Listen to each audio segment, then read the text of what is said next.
Californie, 2 employés d'une école coupables d'avoir opéré une ferme de mining illégale. Employés de l'éducation le jour, mineurs de Bitcoin, BTC, la nuit. C'est la stratégie adoptée par 2 responsables d'un groupe scolaire de Californie, qui faisaient usage des ressources locales pour s'enrichir. Ils viennent de plaider coupables.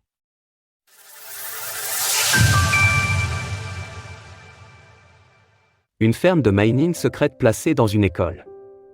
Jeffrey Mange était surveillant général et son collègue Eric Drabert était responsable de l'informatique.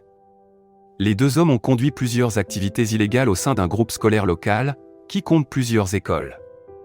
Ils ont notamment détourné des fonds via une entreprise détenue par Jeffrey Mange, en utilisant un pseudonyme. Cela leur permettait ainsi de créer de fausses factures. Mais leurs méfaits ne se sont pas arrêtés à cela, ils ont aussi créé une ferme de mining grâce aux fonds du groupe scolaire. S'accaparant des cartes graphiques de pointe, ainsi que d'autres ressources, ils ont mis en place de l'équipement de manière secrète.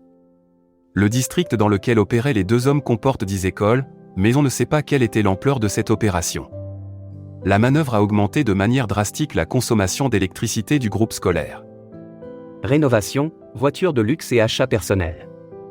Au total, Jeffrey Mange aurait détourné entre 1 et 1,5 million de dollars.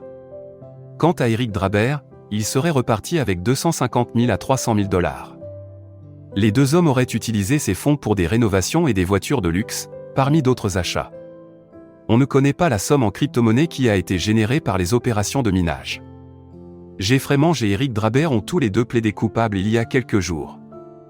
Ce n'est pas la première fois qu'une ferme de mining illégale est dissimulée dans des bâtiments officiels, pour faire usage de l'électricité.